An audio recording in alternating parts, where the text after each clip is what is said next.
Opa, boa noite. Meu nome é Matheus. Nesse vídeo eu vou apresentar o meu projeto aqui que eu desenvolvi, que é o dataset lá Houses Price Advanced Regression Techniques, que está disponível no Kaggle, né? Que o objetivo desse trabalho é avaliar, né, modelos de regressão capaz de prever o preço de venda de casas, né, a partir de algumas métricas do dataset ali que são características dos imóveis, né? Então, dividi um notebook aqui em alguns passos, né, em ports iniciais. Carreguei os dados, né, de treino e teste.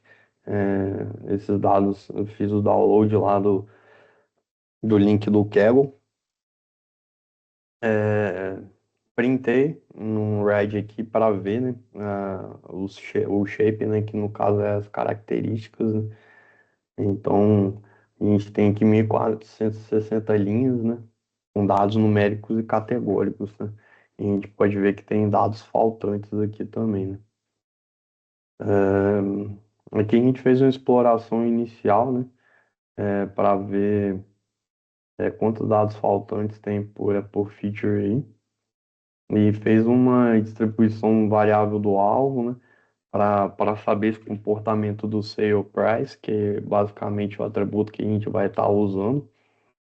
Então, como ele costuma ser enviesado, né? A gente aplicou uma transformação de log aqui, né? Para estabilizar a variância, né? E melhorar a métrica, né? Com RMSE, né? Que é o Hotman Square Error. Então, se a gente analisar aqui, né, as características, a gente vai ver que tem 19 valores faltantes aí por feature. Então, essa é a distribuição do sale price enviesado, mais ou menos, né? E aqui depois que a gente passou a regressão de log nele. Então, a gente fez a preparação dos dados aqui, né? A gente selecionou algumas features iniciais. É, Então, a gente filtrou, né, as features existentes, claro, para não dar problema. A gente fez uma cópia aqui, né? Para aplicar esse contexto, eu não mexi no dataset original.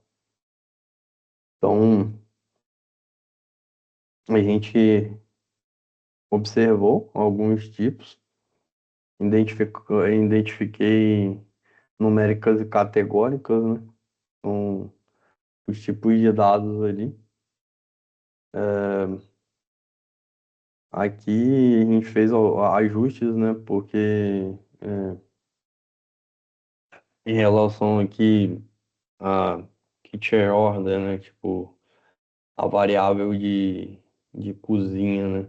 Então ela tem alguns tipos caracterizados, né?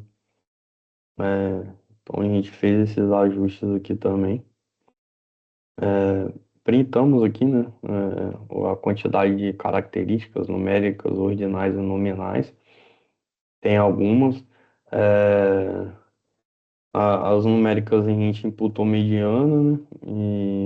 E padronizou com o standard scale lá. E as categóricas a gente usou o One Hot Coded, né?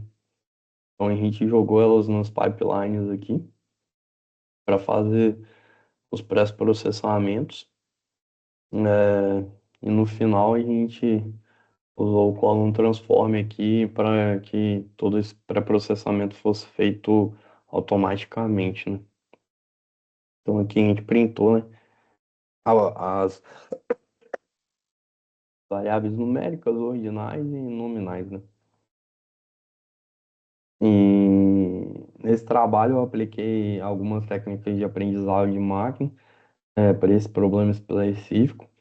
Eu escolhi aqui a Linear Regression, Random Forest e o Carnegie-Born Regression também, né? Com 5 vizinhos aqui.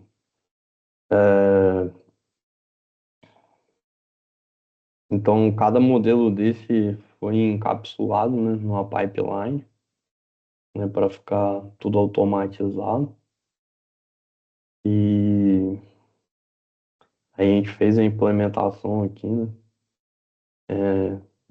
Respeitando, né? Treino e teste. Então, aqui a gente já fez, né? Um Transformer de Target Regressor aqui, né? Para fazer os wraps necessários. E a gente extraiu métricas aqui, né? Foi a RMSE, o MA e o R2. Então, na execução, a gente pôde notar aqui, né? Algumas métricas, né? O modelo com menor RMSE foi o Linear Regression e o Randolph Forte ficou muito próximo e o Kynan Borsa ele teve um desempenho inferior dos dois, né? A gente fez uma métrica de cross-validation aqui, né? Um teste aí foi Linear Regress que teve a melhor métrica, né, na validação cruzada. Então, para finalizar, eu fiz algumas análises de resíduos e erros aqui, né, plotando alguns gráficos. Então, primeiro gráfico aqui, né, que foi a distribuição dos resíduos. É, os resíduos se concentram, né, em torno do zero, mas apresenta a cauda à direita, né? Então, isso daqui é, quer dizer que o modelo subestima, né, as casas mais caras, né? É, que a gente vai ver mais para frente, porque essas casas mais caras a gente precisaria fazer uma seleção de features mais profunda, né, mais adequada. Então, a gente tem aqui outro gráfico de resíduos versus predição. Então, a gente pode ver, né, um modelo heterogêneo aqui, mas que quando o valor sobe, né, o erro tende a aumentar, né?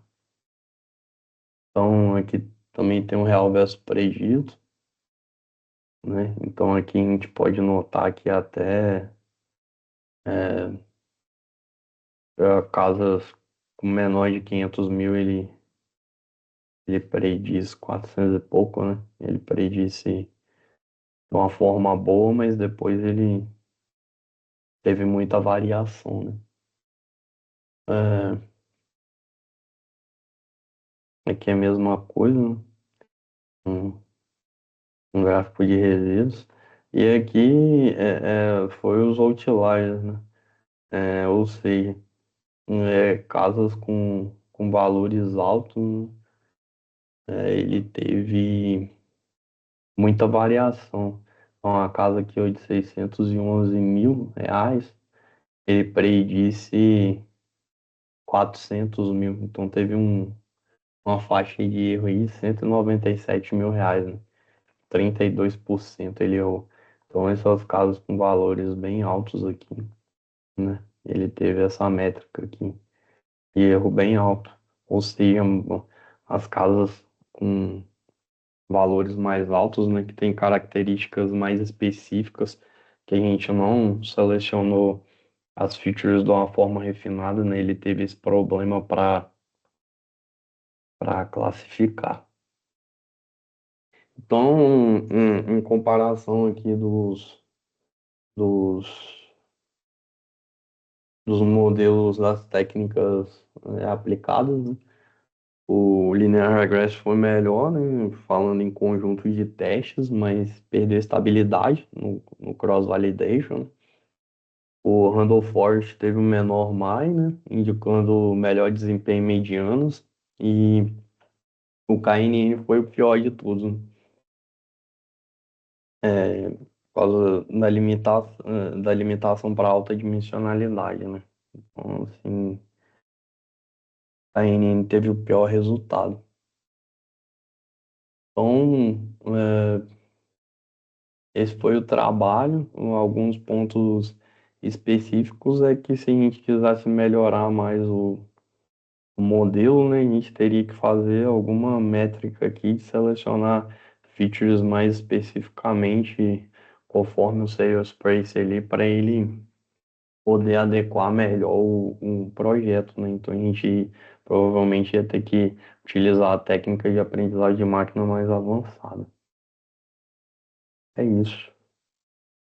Obrigado.